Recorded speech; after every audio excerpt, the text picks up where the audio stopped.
a melhor escolha de investimento? BTG, XP, talvez Nubank? Muito bem-vindo a mais um podcast Dica de hoje. Continuando a série, o que o Daniel Nigri, nosso analista-chefe, sócio e fundador do Dica de hoje, pensa sobre determinadas empresas e setores. Antes de iniciarmos o assunto, vamos então dar as boas-vindas. Bem-vindo, chefe, bem-vindo, Daniel Nigri. Oi, Paty, é sempre um prazer estar aqui. Nessa nossa conversa aqui já tem virado rotina e tem ficado semanal. E hoje a gente resolveu trazer um tema que eu considero bem relevante, porque é um mercado que a gente percebe que tem se modificado muito, né? Uma empresa que foca mais em um determinado negócio está migrando para aquele negócio da outra empresa, enquanto a outra, que é mais forte em determinado setor, ela vem um pouquinho mais para um setor que ela não é tão boa, como a gente vai ver isso ao longo do vídeo de hoje. E eu quis colocar podcast, também não é vídeo, chefe. Como é que é? É podcast, não é vídeo. Eu cometi essa gafe. É o hábito, né? É o hábito.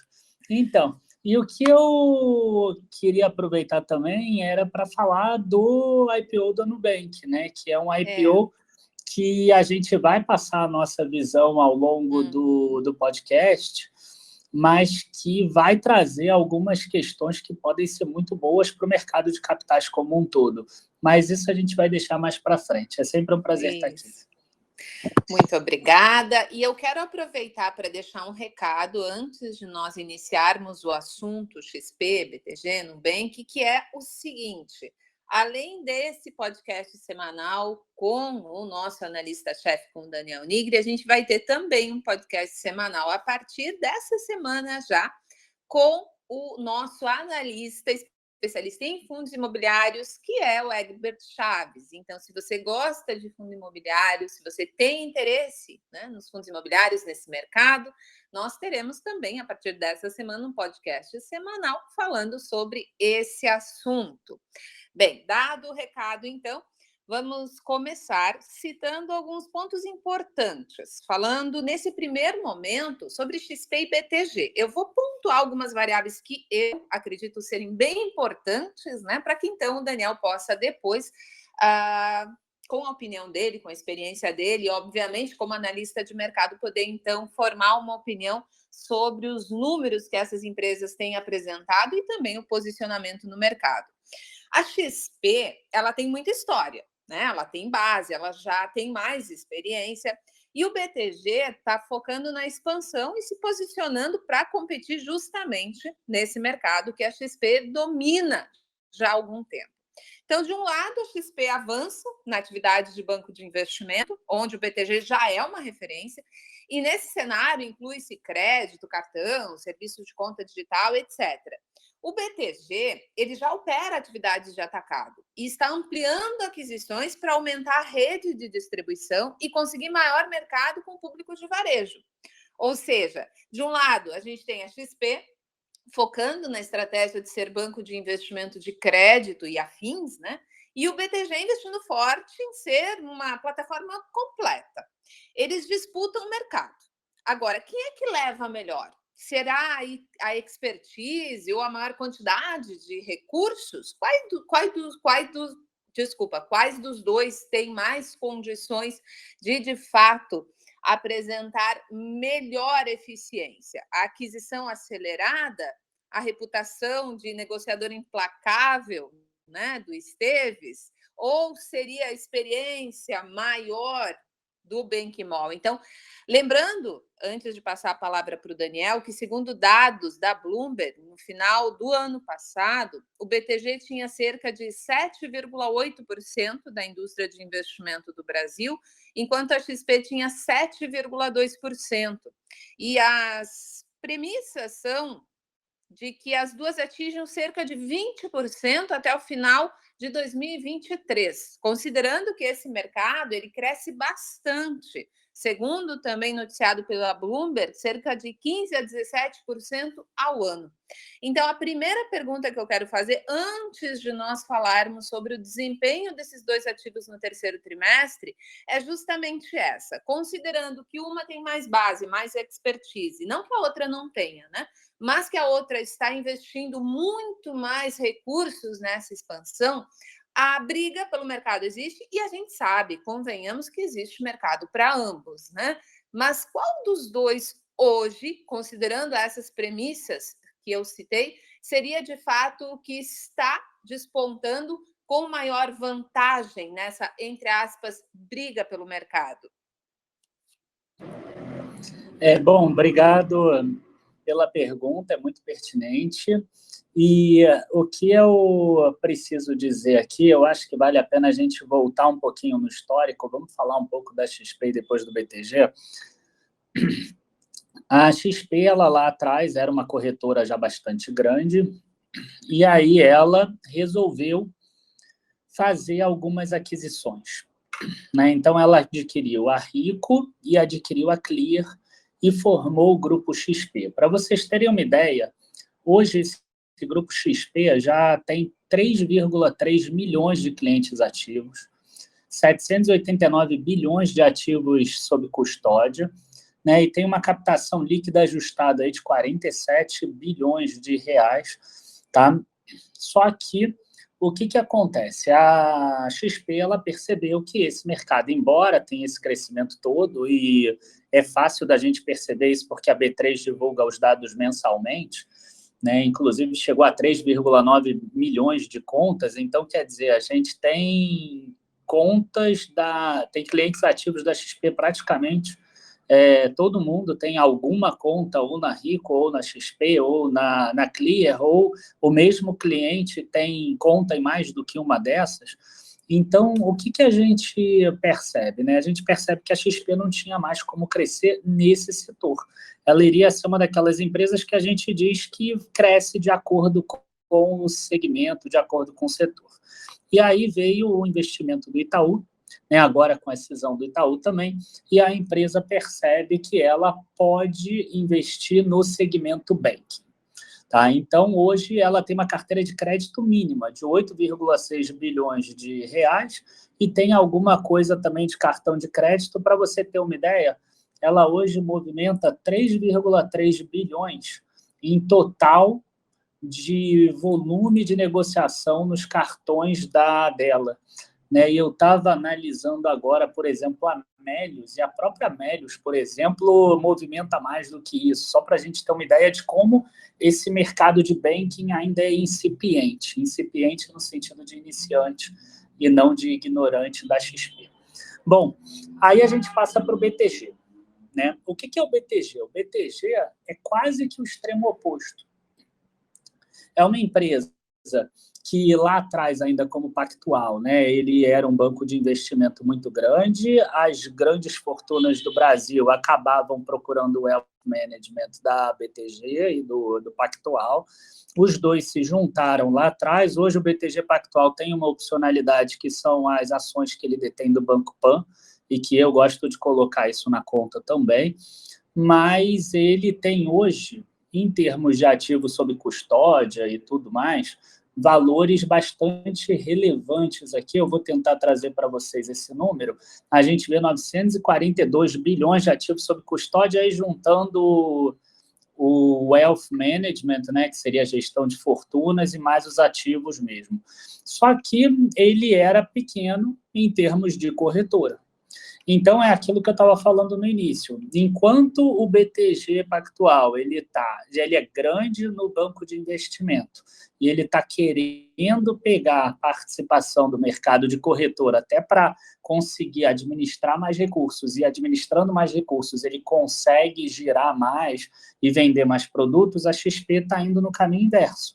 Ela está saindo de uma corretora em que ela tem muito ativo sob custódia, só que às vezes ativos que geram um retorno muito pequeno. Então, o que ela quer fazer? Ela quer migrar para o segmento bancário, porque no segmento bancário ela consegue gerar um retorno maior, né? O tal do ROA, o Return on Asset, que é o retorno sobre ativos. Então, esse é o movimento atual. Uma que é banco migrando para corretora, outra que é corretora migrando para um banco.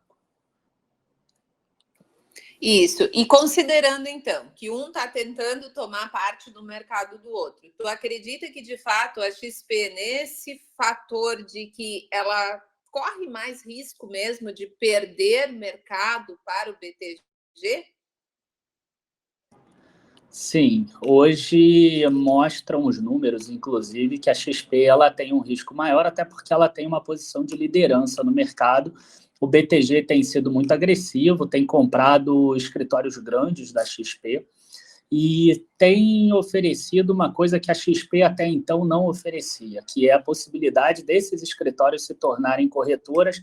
Talvez Exato. O principal seja a EQI, né? A EQI, que era o maior corretor, a maior escritório da XP, migrou para o BTG e agora está virando corretora, por exemplo, né? Um escritório enorme que tem mais de, enfim, 600 assessores lá dentro, bastante grande.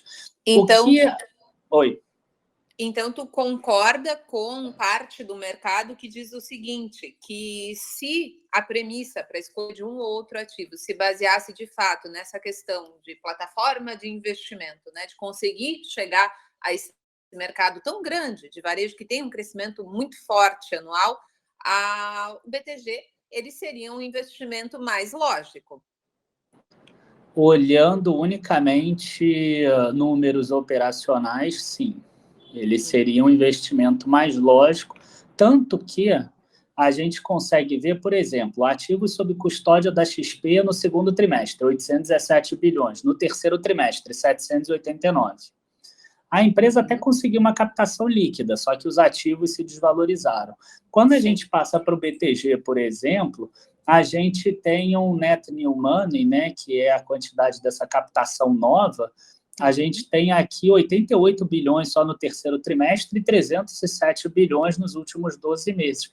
Então, a gente vê uma captação muito mais forte do BTG, porque nessa captação a gente está incluindo esse crescimento inorgânico, esse crescimento via aquisições que o BTG está fazendo. Então, nesse momento, a gente tem um potencial de crescimento mais forte, sim, do BTG.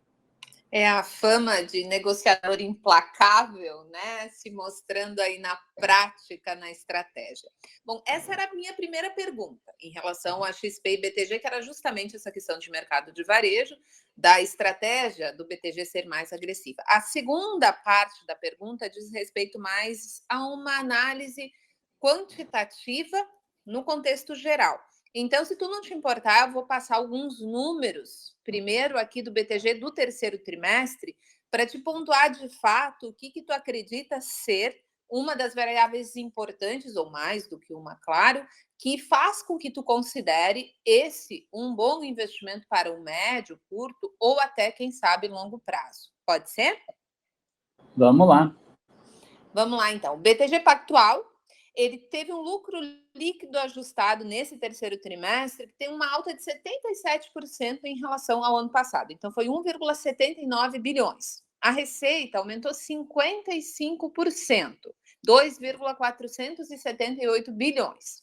A receita de tesouraria aumentou 46% em relação ao ano passado, 1,31 bilhão. O retorno que tu falaste antes sobre o patrimônio médio chegou a 20,1%. Isso significou uma alta de 4,4 pontos percentuais em relação ao ano passado. Os ativos totais do BTG somaram 372,2 bilhões nesse terceiro trimestre de 2021. No terceiro trimestre do ano passado, eram 253,2 bilhões. Carteira de crédito expandida também aumentou 39,8% em relação ao ano passado, bateu 110,2 bilhões. O índice de Basileia, 16,1%. Baixou 1,4 pontos percentuais. E um dos destaques do trimestre que eles ressaltam no release foi o seguinte: pela primeira vez, o BTG ficou em primeiro lugar nos rankings de volume e quantidade de operações no mercado de dívida do Brasil. Então, eles destacaram isso bastante. E o segundo é sobre o segmento, justamente, que a gente acabou de falar, de investimentos, né? Que foi apurada uma receita recorde pelo segundo tri consecutivo. um aumento de 80,7% frente ao ano passado. Foram 726,6 milhões. E isso, nas palavras do BTG, tá? Aconteceu devido justamente à posição de liderança que ele tem em todos os rankings do setor, além de uma maior capacidade de distribuição e crescimento na participação de mercado. Ou seja, aqui fica muito claro que ele coloca no release que ele está conseguindo, sim, tomar parte desse mercado justamente porque essa briga, né, pelos agentes autônomos, pelos escritórios, pelas grandes fortunas, está acontecendo e ele está mostrando que pelo segundo trimestre consecutivo ele vem, então, conseguindo provar que a estratégia faz sim sentido. Tu poderia então comentar um pouquinho sobre essa questão dos números desse último trimestre do BTG para depois a gente fazer a comparação com a XP? Boa, eu acho que um número que eu gosto muito, que ficou faltando, a gente falou na última semana sobre bancos, e a gente chegou a mostrar lá o índice de eficiência, por exemplo, de Itaú, em torno de 46%, 44%, o Bradesco mais ou menos nessa linha, o Banco do Brasil 30 e poucos por cento, e isso a gente está falando de despesas sobre produto bancário. Quando a gente pega isso no BTG, se a gente quiser calcular esse número hoje, a gente vê aqui que o banco ele tem despesas muitíssimo baixas e quando a gente bota contra o resultado bruto da intermediação financeira, eu não fiz a conta aqui, mas vai dar números assim insignificantes, perto de 20%, alguma coisa nesse sentido. Então, a primeira coisa que é importante da gente mostrar é o seguinte, como os bancos que não possuem as agências físicas, eles conseguem ser mais eficientes do que os bancos até de varejo. Tá? Então, esse era um ponto que eu queria aproveitar para trazer para vocês aqui que estão ouvindo esse podcast.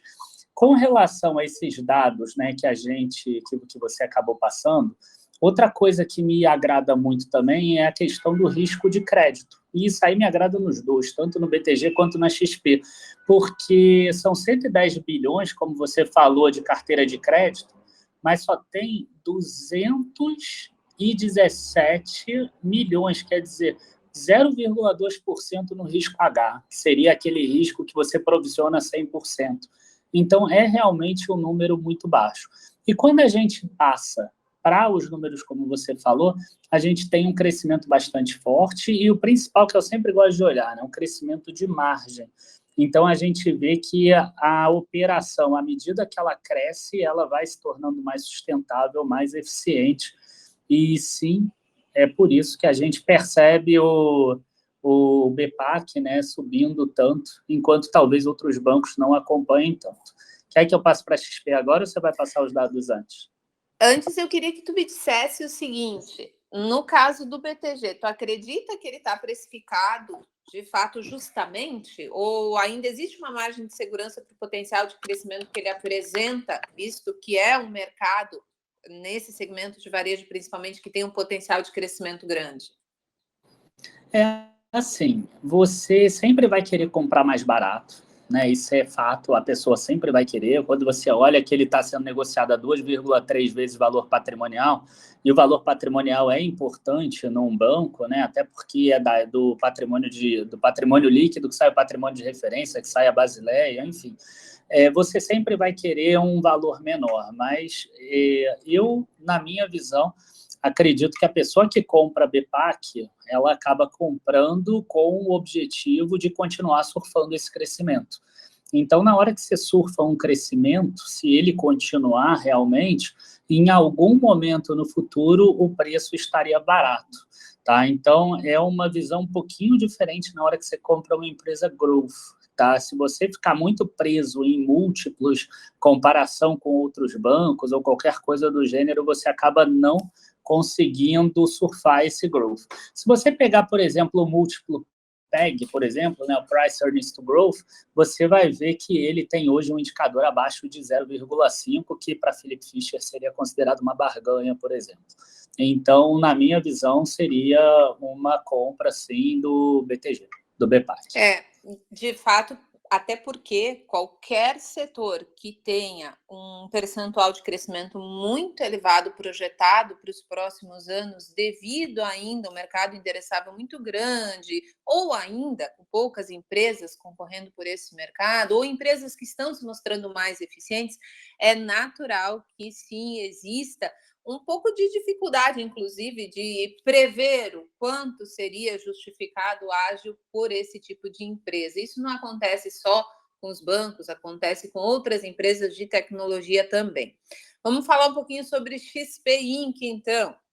O lucro líquido ajustado da companhia nesse terceiro tri também aumentou mais de 80%, bateu 1,039 bilhão em relação a 2020, mas em relação ao segundo tri desse ano aumentou 1%. A receita bruta, 3,368 bilhões, também aumentou em relação ao ano passado e uma alta um pouco menor em relação ao segundo tri de 2021, mas ainda assim foram 5%. A receita líquida, da mesma forma, também aumentou em relação ao ano passado e também em relação ao segundo tri de 2021. São 3,296 milhões de clientes ativos, aumentou 5% em relação ao segundo tri deste ano e aumentou 25% na base anual. Os ativos sob custódia, como tu falaste antes, 789 bilhões, 40% de crescimento na comparação com 2020 e um recuo de 3% na comparação com o segundo trimestre de 2021. Uma captação líquida total de 37 bilhões contra 75 bilhões no segundo tri de 2021. Inclusive, essa questão de captação foi bastante comparada com os resultados da XP, né? A captação líquida, então, ajustada por transferência de custódias foi de 47 bilhões, ou 16 bilhões por mês, nesses 3 meses do trimestre, acima dos 45 bilhões do segundo tri também deste ano. E aqui a companhia deixa bem destacado lá no material que isso, de novo, aconteceu devido à força da rede de agentes autônomos e também de canais diretos. Ou seja, veja que as duas estão batendo bastante forte, competindo muito, né, por esses agentes autônomos, esses escritórios e esses multicanais para poder, então, chegar até esse mercado. A carteira de crédito bateu 8,6 bilhões, aumentou 6 vezes em relação ao ano passado, onde o valor havia sido de 1,4 bilhão. O duration dessa carteira foi de 3,3 anos e a inadimplência, como o Daniel acabou de falar, realmente nos dois é uma coisa bastante impressionante. O volume total de pagamentos nos cartões de crédito também teve um crescimento bastante expressivo, 55% quando comparado ao segundo tri de 2021. Foi 3,3 bilhões. E antes de passar a palavra para o Daniel, eu quero deixar um trechinho que o CEO da XP citou, que é o seguinte: apesar de estarmos em um estágio inicial em nossas iniciativas relacionadas ao Banco XP, crédito colateralizado e cartão de crédito, os dados indicam um alto potencial de cross-sell dentro da nossa plataforma. A nossa meta é aumentar o engajamento dentro da atual base de clientes, oferecendo uma experiência completa e integrada e assim melhorando o relacionamento de longo prazo com os nossos clientes. Então, considerando esses números, né, as mesmas perguntas que eu te fiz em relação ao BTG, quais são os pontos que te chamam mais atenção e, principalmente, de novo, né, se essa questão de preço está justificada também no case de XP? Bom, vamos passar agora para a XP e eu quero aproveitar para falar de um risco que existe na XP que tem a ver com as receitas da empresa. Quando a gente olha aqui a receita bruta, por exemplo, esses 3,3 bilhões, e a gente divide ela, a gente vê que o varejo é responsável por 2,6 bilhões desse total. Depois tem institucional com 281 milhões e etc. Até conteúdo digital tem 31 milhões, por exemplo, de receita bruta. O que eu quero dizer é o seguinte: a XP depende muito desse varejo, tá? Ele depende desse número do varejo. Enquanto isso, quando você olha lá o BTG, você vê uma receita que ela é muito mais diluída entre as classes de ativos que eles têm, né, dos segmentos. Então, esses segmentos, eles representam pouco. O principal segmento do BTG, por exemplo, Sales and Trading, tem 1,3 bilhão de uma receita de 3,8. Então, a principal receita da XP representa em torno de mais de 80% da receita total da empresa, enquanto a do BTG representa ali 1/3, mais ou menos. Então, essa diluição, né, essa diversificação de receitas acaba trazendo um pouco mais de segurança. Uma outra questão que você passou, e que eu acho que vai ser a alavanca de crescimento da XP, se por acaso, quem comprar XP tem que estar comprando pensando no banco e não na corretora, né? Seria o mesmo racional da Melius. Eu estou com a Melius na cabeça que eu acabei de escrever dela. Por quê? Porque, primeira coisa, você tem uma carteira, como você falou, que é toda colateralizada. Então, ela hoje tem uma carteira de crédito de 8 bilhões e pouco, 8 bilhões e 600 milhões, mas toda essa carteira está lastreada em investimentos dentro da própria XP. Então, ela tem uma margem de garantia que provavelmente vai colocar essa carteira como uma das menores inadimplências que existem no mercado. Então, ele ela já cita 0% para 90 dias, inclusive nesse último período. Pois é, vamos ver 0% até quando, né? Mas, enfim, eles até colocam aqui, eu cheguei a ler, que eles não estão provisionando nada, exatamente, pelo menos isso aqui que estava escrito. Então, enfim, por enquanto, 0%. Claro que em algum momento essa inadimplência vai aparecer, mas eu imagino que vai ser uma inadimplência bastante baixa. Além disso, a gente vai ver um crescimento expressivo dessa carteira de crédito, pelo menos a pessoa que estiver comprando XP, ela tem que pensar nessa carteira de crédito, e ela subindo, né, crescendo essa carteira de crédito, tem uma possibilidade de trazer uma rentabilidade muito maior do que os ativos de corretora. Tá? Um ativo de corretora, pelo menos nos meus cálculos aqui, ele deve trazer umas 6 vezes menos rentabilidade do que um ativo de crédito, olhando dados até dos grandes bancos e olhando dados de corretora aqui como Modal Mais e a própria XP. Então, quem estiver querendo comprar precisa se basear nesse crescimento. Se a gente pensar só o resultado que a gente tem hoje, tá? Porque eu sei que você gosta de saber sobre precificação, a gente vai ter um lucro líquido hoje de 1 bilhão ajustado aqui no trimestre, que é bem parecido, em linha com o do segundo trimestre. Então, a gente consegue anualizar ele para 4 bilhões, mais ou menos. Hoje, a XP está sendo negociado lá nos Estados Unidos a $30, 30,82 aqui, o que representa um market cap de 17,5 bilhões de dólares, o que deve dar uns 95 bilhões, mais ou menos, de reais. A gente está falando de um preço sobre lucro de 23, 24 vezes, mais ou menos, o que necessitaria a empresa continuar crescendo 50% ano contra ano. Quando você compara com o ano passado, ela até cresceu, né? Lucro líquido ajustado 82%, EBITDA 61%, receita líquida 51%. Ela tem conseguido fazer isso no ano contra ano. O que fez a ação, né, lá nos Estados Unidos cair de $40 para $30 agora, é porque quando a gente compara com o segundo trimestre, a gente vê que ela perdeu um pouco dessa força. Os crescimentos são muito mais assim, 5%, 7%, tem o EBITDA ajustado menos 6% e lucro líquido ajustado 1%. Outro ponto também que é importante a gente destacar é que, embora a margem bruta tenha subido, ao longo desses últimos 12 meses, a gente vê uma margem EBITDA caindo em relação ao segundo trimestre e uma margem líquida ajustada caindo também em relação ao segundo trimestre, porque teve um aumento grande de uns 10% nas despesas administrativas que a gente precisa olhar com atenção. Você já cansou de falar nos podcasts sobre a questão da inflação, né, e como isso pode afetar os custos. E como a XP tem grande parte da despesa dela vindo de pessoal, né, despesas administrativas, esse reajuste do valor do pessoal, se a receita não crescer mais do que essa inflação, ela vai acabar tendo uma perda de margem.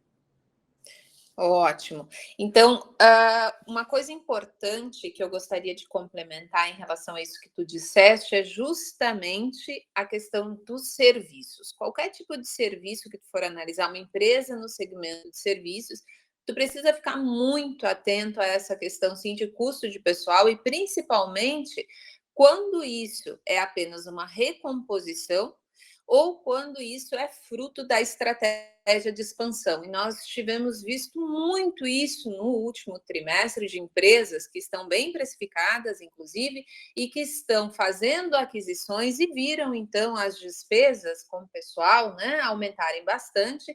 E como nem sempre a receita acompanha os planos dos negócios, acaba-se, então, diminuindo essa base para a diluição de tudo que a empresa precisa gastar para fazer a operação funcionar. Isso é, sim, sempre muito importante, obviamente que não apenas no setor de serviço. Um outro ponto que eu gostaria de deixar muito claro aqui, que tu comentou agora, em relação à base comparativa. A gente precisa ter muito claro na cabeça que, se formos de fato comparar com o ano anterior, precisamos compreender qual era o cenário macro daquele ano. O que aconteceu no ano passado? Como esse cenário macro de fato impactou nos números daquele negócio? Porque às vezes a gente tem um aumento significativo em termos percentuais, mas a gente esquece de lembrar que, poxa, esquecer de lembrar é ótimo, né? Mas a gente acaba não lembrando de que aquele cenário, naquele período, estava muito comprometido e ficaria de fato mesmo muito difícil desempenhar de uma forma diferente. Tem várias empresas que nós poderíamos citar aqui que, se comparado com o ano passado, o crescimento foi absurdo. Se compararmos com o segundo trimestre, o crescimento foi bem menor.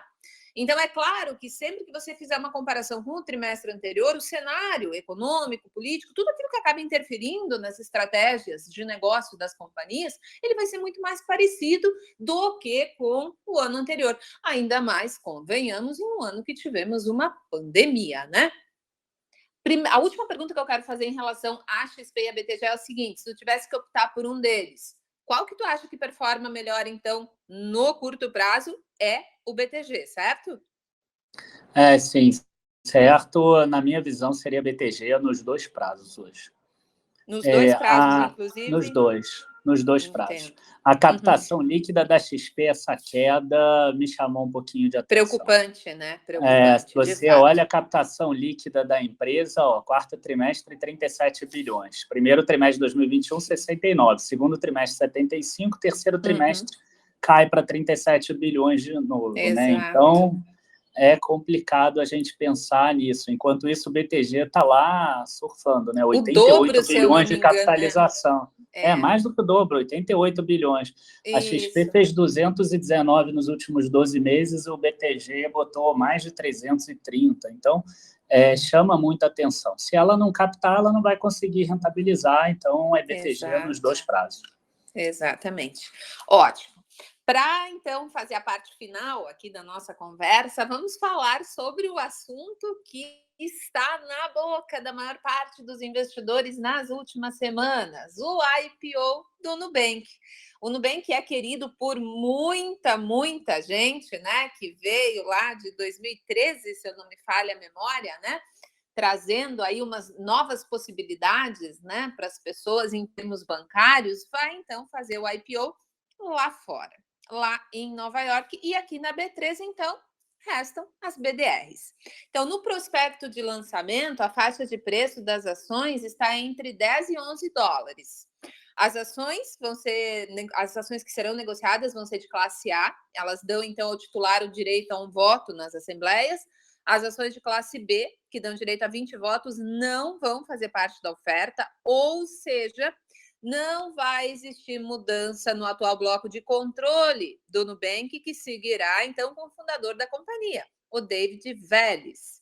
O Nubank, então, abre capital lá fora, BDR negocia aqui. Destaque, que eu gostaria que tu comentasse também, porque eu particularmente achei muito positivo, teve gente que não gostou, é o destaque para o convite aos clientes para serem sócios do banco, e com isso ela pode, inclusive, dobrar o número de investidores na B3. E em 2021, só para a gente falar um pouquinho dos números dela, né, ela chegou a mais de 48 milhões de clientes que ficam espalhados, então, em 3 países aqui da América Latina, Brasil, México e a Colômbia. E segundo, então, o prospecto preliminar do IPO, os recursos que vão ser captados, vão ser divididos em 4 projetos principais. 25% de todos os recursos que ela captar serão destinados ao capital de giro da companhia. 25% despesas operacionais, 25% despesas de capital e 25% novos investimentos, aquisições, enfim, inclusive tecnologias, obviamente. Os acionistas fundadores da companhia, que são os três, né? E inclusive o controlador está nesses três, não serão vendedores no âmbito da oferta secundária. E aí tem uma outra pergunta que eu já quero deixar para ti, já de saída, assim, né? Que é o seguinte: mas o banco não tem lucro, né? Como é que eu vou investir ainda mais justamente quando está abrindo capital numa empresa que não tem lucro? Afinal de contas, em 2019, prejuízo de 312 milhões. Em 2020, prejuízo, embora menor do que em 2019, de 230 milhões. Só que, em contrapartida, o banco aumenta a base de clientes e as receitas. Em 2020, foram 5 bilhões, se eu não me engano, de receita. E aí eu quero deixar um trechinho do que justamente o CEO fala em relação a essa questão de lucro, de prejuízo e a importância que eles dão para isso. E aí eu vou passar a palavra para o Daniel falar sobre o IPO, se ele acha uma boa ideia ou não. O prejuízo é uma decisão de negócios. Escolhemos, agora, seguir investindo a margem que geramos em times, serviços e produtos, em vez de já realizar lucro. Podemos gerar lucro a qualquer hora, mas nesse estágio da nossa empresa, queremos seguir crescendo junto com os nossos clientes. Esse modelo é adotado por algumas das maiores empresas de tecnologia do mundo e tem o apoio dos nossos investidores. E aí a pergunta que fica, então, para o nosso analista-chefe, para o analista de mercado aqui do Dica de hoje é: tu acredita que vale a pena fazer parte do IPO do Nubank, considerando que ele saia na média da faixa de preços indicada? Bom, Paty, antes vamos contextualizar tudo antes da gente responder essa questão se vale a pena, a questão do lucro e etc. Primeira coisa que eu acho bem interessante é mostrar por que o dono, né, o Davi Vélez, abriu, né, ele que é costarriquenho, se eu não me engano, por que ele abriu o Nubank lá atrás em 2013. Ele tentou abrir uma simples conta para ele no banco desse, num bancão desse. Ele demorou 3 ou 4 meses indo, voltando com documentação, com papelada, e toda essa burocracia irritou tanto ele que ele acabou abrindo o Nubank. Né? Então, é interessante, às vezes você está aí ouvindo a gente, está com uma ideia maravilhosa e você, às vezes, não sai de casa e não se mexe para botar essa ideia fora do papel. Então, é algo que, assim, quando eu li, gostei muito e queria passar para vocês. Então, vamos passar para o âmbito da oferta.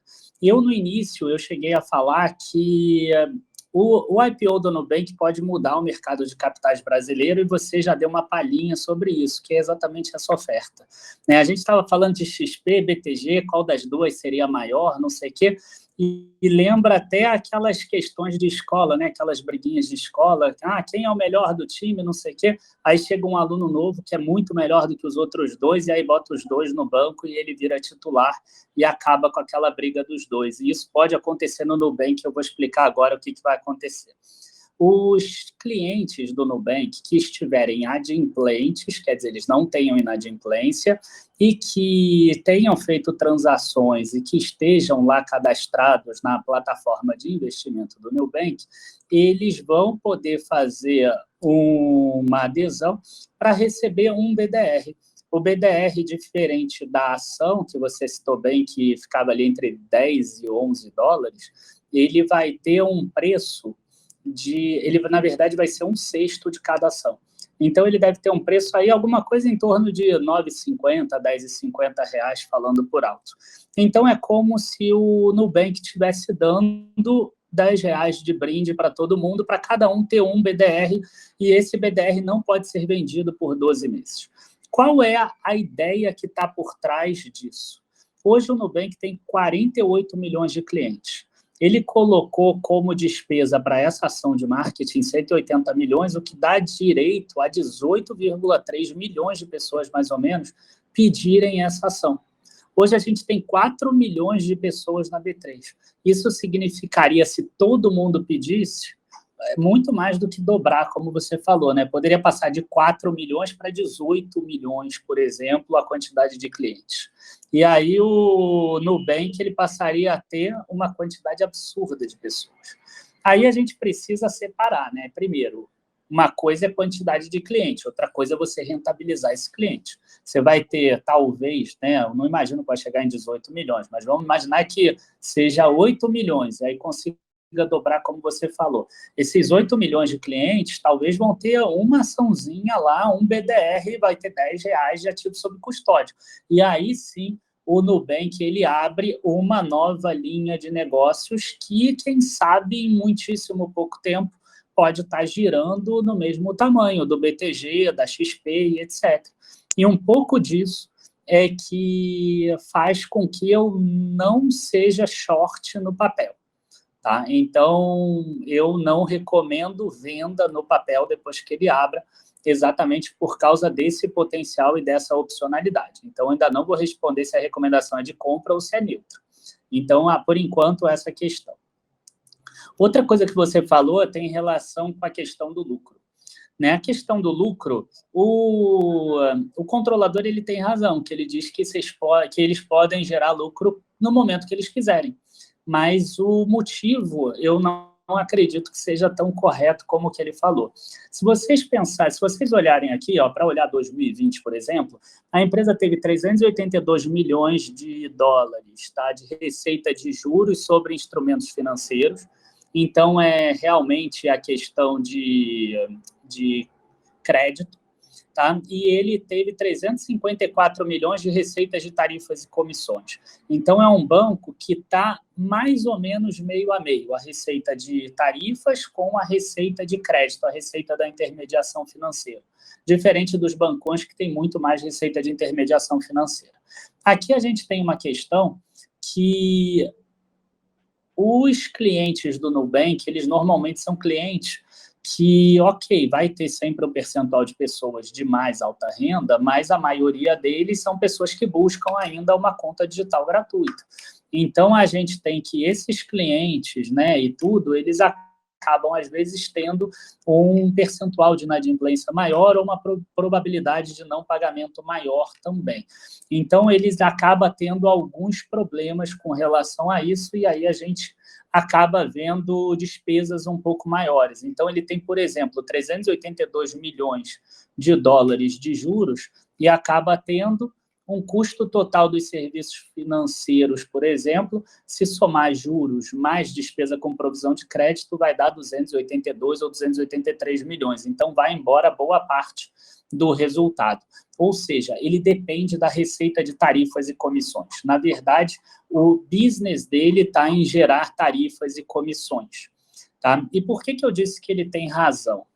Que ele pode gerar quando ele quiser. Se você olhar o mesmo resultado de dezembro de 2020, na parte de despesas gerais administrativas, a gente vê um total de 266 milhões de dólares, que é o que acaba causando o prejuízo.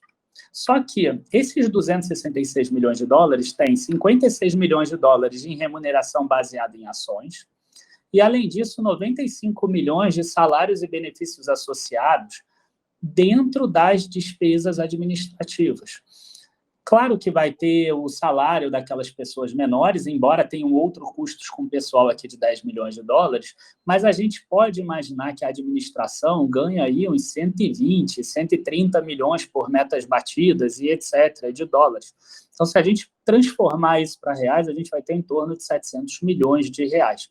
Para vocês terem uma ideia, eu acredito que hoje a administração ganha em torno de 130 milhões de dólares. Eles gastaram 123 com todo o suporte e operação ao cliente, e que é um suporte e operação muito bom, tanto que eles têm um NPS lá, que é a métrica que mede a satisfação do cliente, mais de 90. Quer dizer, é um dos melhores, se não for o melhor banco aqui do Brasil. Então, sim, é só reduzir essa remuneração baseada em ações e essa despesa por alguns anos, que sim, o Banco Nubank ele vai conseguir mirar para lucro. Ainda tem a opcionalidade da corretora, que pode crescer muito com essa estratégia, mas isso tudo é subjetivo, isso tudo a gente ainda não sabe se realmente vai acontecer ou não. Uhum. E em relação aos números do IPO, tu acredita que venha na média da faixa indicativa ou tu acredita que venha abaixo? Eu ouvi muita gente por aí falando que não acredita que de fato chegue a parte maior, né, da taxa indicativa. O que tu acha? Então, o nosso preço, assim, eu gosto muito, o Nubank, para mim, pareceu um case maravilhoso em termos operacionais, tá? Então, não quero aqui depreciar o Nubank também. Acho difícil que ele tenha uma queda forte até por causa disso, mas se a gente jogar a racionalidade, a gente vai ver que o BTG que a gente falou hoje está trabalhando com um valor patrimonial de 2,3 vezes. O Banco Inter está trabalhando com 4,5 vezes. O Nubank está trabalhando com 11 vezes valor patrimonial na faixa média, por exemplo.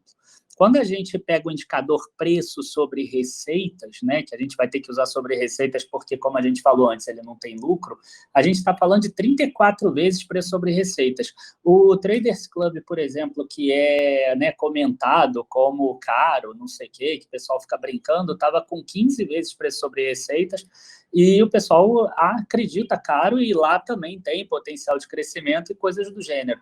Então, na minha visão, é um preço bastante grande, e ainda tem um adicional, né, que você chegou a falar sobre a questão do voto. Lá nos Estados Unidos, diferente do Brasil, você pode ter uma ação ordinária, né, uma ação com direito a voto e com votos diferenciados. Então, o que acontece? Hoje, o controlador, cada ação do controlador vai ter 20 votos, e cada ação dessas que está sendo vendida vai ter um voto só. Isso significa que o banco ele pode ficar gerando prejuízo ainda por uns 10, 15 anos, que ele pode ficar fazendo follow-on, follow-on, follow-on, follow-on. Ele pode fazer várias emissões que o controlador, no futuro, ele pode ter ali em torno de 5% do total das ações, que mesmo assim, multiplicando por 20, vai fazer com que ele tenha um poder de voto maior do que os outros 95%. Então, assim, eu particularmente recomendei não entrar no IPO do Nubank, então a minha recomendação acaba sendo neutra, tá? Porque única e exclusivamente por causa de múltiplos, tá? Eu acredito que hoje ele está sendo colocado a mercado no preço que, se ele continuar crescendo, ele deveria valer isso talvez em 2025, mais ou menos. Tá? Então, quer dizer, eles estão antecipando aí 4, 5 anos, e eu não me sinto confortável sabendo que os controladores ali estão ganhando em torno de 15% a 20% e a administração em relação à participação de lucros, remuneração baseada em ações, os próprios salários em si. Eu não me sinto confortável, eu acho um percentual muito grande também. Estrategicamente, eu admito, como especialista em gestão que sou, é de tirar o chapéu de fato a forma como eles fazem a gestão estratégica do negócio. Como controlador, eles são muito inteligentes. Para terminar essa parte do Nubank, muita gente comenta em relação a existir uma simetria, alguns falam assimetria, com o Banco Inter. E muita gente pergunta também com muita frequência: qual dos dois hoje é um investimento melhor? Será que eu opto pelo Banco Inter? Será que eu opto pelo IPO do Nubank? Tu acabou de falar que é neutro em relação a essa questão do IPO do Nubank. Citou muito bem quais são as justificativas das variáveis, que, aliás, eu concordo com todas. Em relação ao Banco Inter, tu acredita que, só pontuar bem rapidinho, tu acredita que existe uma semelhança e que pode ser que o Banco Inter, de fato, ele venha a performar melhor que o Nubank? Assim, o Banco Inter, ele tem já alguns problemas de gestão e problemas operacionais que tornam um pouco mais difícil esse crescimento tão rápido e tão acelerado com relação ao Nubank. Uma outra coisa com relação ao Nubank, que eu acho que vale a pena falar, é que ele também tem clientes no México e na Colômbia, mas não abriram a quantidade de clientes do México e da Colômbia. E eu lembro lá atrás, quando o Itaú ele comprou Corpbanca, né, no Chile, todo mundo projetando que iria ter o mesmo resultado do Brasil lá no Chile, e aí o Itaú poderia voar e etc. E nada disso aconteceu. Então a gente tem que tomar um certo cuidado com essa questão de talvez uma receita dolarizada. O mercado é completamente diferente dos outros países, tanto que os bancos estrangeiros, quando entraram aqui no Brasil lá no final da década de 90, início de 2000, todos eles foram embora, nenhum deles ficou, quer dizer, com exceção de Santander, que acabou comprando o Banespa, porque se não tivesse comprado o Banespa também teria ido embora. Então, a gente tem que tomar um certo cuidado no Nubank com relação ao ágio que vai se pagar, porque ele também tem operação em outros lugares. Com relação ao Banco Inter em si, além dessa questão que traria um desconto, eu vejo ele já bastante esticado, igual a praticamente sempre, mas ele tem uma opcionalidade que é que ele vai passar a ser negociado lá nos Estados Unidos. Quando você é negociado nos Estados Unidos, às vezes você tem você acaba sendo precificado com uma taxa de desconto menor ou coisas desse gênero, então as pessoas estão se agarrando nisso. Além disso, a gente está vendo um crescimento expressivo da base de clientes. Hoje eu estava vendo que ele bateu 14 milhões de clientes. A receita de intermediação financeira também está crescendo bastante. Mesmo assim, eu ainda precisaria um pouco mais de desconto para entrar no Banco Inter, até porque é um banco digital que ainda tem que se provar. Né? Inclusive, eles não são mais um banco digital, né? Agora eles já têm várias outras vertentes, vários outros segmentos. Um deles está entrando lá, o Intershopping, né? Que vai entrar numa questão mais entrando ali no varejo também, parecido com a Melius. Enfim, a gente está vendo aí uma mudança também estrutural, e essas mudanças, às vezes, elas trazem alguns riscos que a gente acaba não enxergando tanto. Também posição neutra para Banco Inter. Se eu tivesse que escolher um dos dois, né, aquela coisa de arma na cabeça, seria Banco Inter. Eu acho que a gente pode resumir da seguinte maneira. A gente tem a XP e o BTG tomando o que era historicamente dos grandes bancos de varejo, né? Antigamente, há uma década e pouco atrás, e nós temos, então, empresas como Nubank, como Inter, né? Tomando parte de outros negócios, não ficando restrita, né, apenas a um segmento, e sim abrindo mais possibilidades para poder rentabilizar cada vez mais os negócios, cada um, claro, com as suas diferenças em relação a Nubank e Inter. Então, para fechar aqui, entre XP e BTG, o nosso analista-chefe acredita que o BTG performa melhor, tanto no curto quanto no médio prazo, justamente devido a essa questão de que a XP é muito concentrada ainda no varejo, e é justamente onde o BTG está investindo forte para expandir e para tomar parte desse mercado que hoje é atendido pela XP. Em relação ao IPO do Nubank, nosso analista acredita que fica neutro por hora, devido às premissas já aqui citadas em relação à gestão e em relação a, de fato, se vai existir essa performance e que vale a pena o ágio que está sendo cobrado. E agora, no finalzinho, falou também sobre a questão do Banco Inter e que também tem as justificativas muito parecidas em relação a como, né, pode justificar o que é cobrado no preço, visto que precisaria de um crescimento constante não, aumentado nos próximos anos, para que existisse algum tipo de margem de segurança a ser considerada nesse preço, né? Fica muito difícil quando a gente olha um mercado que ainda pode crescer bastante falar, esse preço é justo, aquele preço não é justo, né? Eu acho que tu poderia finalizar essa nossa conversa justamente falando isso para os ouvintes, essa questão de preço justo em empresas de tecnologia. Quais os cuidados que a gente precisa ter com isso para evitar perder uma oportunidade, mas também não acreditar que tudo aquilo vai se transformar em realidade? Bom, essa é uma pergunta que é aquelas das mais cabeludas para o analista, porque o que é o preço justo, né? Você trazer a valor presente os resultados futuros da empresa. Agora, como trazer os resultados futuros de uma empresa que você não sabe nem no que ela vai se transformar? Né? Quem poderia imaginar que a XP viraria um banco, por exemplo, há 3 anos atrás? Quem imaginaria o Banco Inter nessa forma ou qualquer outra empresa? Né? Então, é difícil a gente falar sobre preço justo, porque a gente não tem muita visibilidade sobre o que vai acontecer. Eu costumo dizer que empresa de tecnologia, o que a gente vê é só aquela pontinha do iceberg. O que está tudo abaixo do iceberg, o que ela pode se transformar um dia para bom ou para ruim, a gente não consegue enxergar, ele está abaixo do nível do mar. Então, a nossa visão acaba sendo sempre muito mais qualitativa, baseado na estratégia da empresa, e se aquilo faz sentido ou não para aquela nossa visão de mundo, por isso que a gente vê tantas distorções no mercado.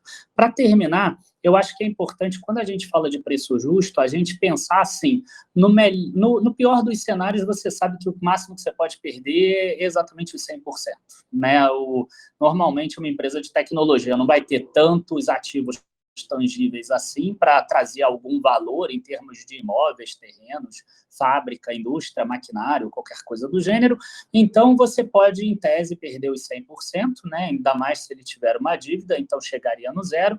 E, do outro lado, você tem que pensar o cenário super positivo. O cenário super positivo, quanto pode chegar? Aí você vê, o Nubank está abrindo capital com 48 bilhões de dólares. Isso daria para ele um valor de mercado de 270 bilhões, 280 bilhões de reais, e a Petrobras, hoje a Vale, estão ali negociando a 330, 340 bilhões. Será que o Nubank ele consegue crescer, por exemplo, nesse patamar de preço atual, 3, 4 vezes, para chegar em 1 trilhão de reais e compensar esse risco que a pessoa corre de estar investindo nele? Entendeu? Eu acho um pouco difícil a gente ver no Brasil uma empresa que cresça tanto. A gente viu a própria Magazine Luiza agora, que estava aí muito focada em tecnologia, a queda que ela teve agora recente, de 24, 25 reais para 9 reais, por exemplo. E esse tipo de queda a gente pode ver em qualquer uma dessas empresas, tanto no BTG, quanto na XP, quanto no Banco Inter, quanto no Nubank, que a gente falou hoje. Então, é um ativo que acaba trazendo um pouco mais de risco, porque a gente traz para valor presente uma coisa que a gente não tem visibilidade, mas, de qualquer forma, você tem que pensar que o cenário positivo tem que compensar. Ele tem que, pelo menos, o teu cenário mais positivo tem que trazer um retorno de 200%, 300%, 400% para compensar o risco de você perder os 100%. Eu costumo pensar muito nisso. Quem acompanha a gente, quem é nosso assinante, sabe qual é a ação completamente fora do radar e com muito mais risco nesse setor que a gente prefere. Isso mesmo. E uma coisa que eu gostaria de deixar registrado aqui é que um fator que eu acho muito importante, que precisa sempre ser considerado, seja você um profissional da área da gestão, seja você um investidor, seja você um analista, é a questão da demanda do mercado. Quanto de mercado ainda existe para ser tomado e se existe concorrência e quais são os diferenciais que eu tenho para bater essa concorrência. Eu acho que esse ponto ele é muito importante, ele precisa ser considerado e ele está sempre no topo da minha lista. Enfim, vamos encerrar a nossa conversa de hoje agradecendo ao nosso analista-chefe pelo tempo despendido, pela gentileza de toda semana estar aqui e compartilhar os muitos conhecimentos que ele possui. Então, deixo a palavra contigo para que tu possa se despedir dos nossos ouvintes. Bom, pessoal, até a próxima. Semana que vem tem mais. E é isso. Espero que vocês tenham gostado. Muito obrigada. Eu me despeço, então, de todos vocês. Obrigada pela companhia. Abraço e a gente se vê na próxima conversa.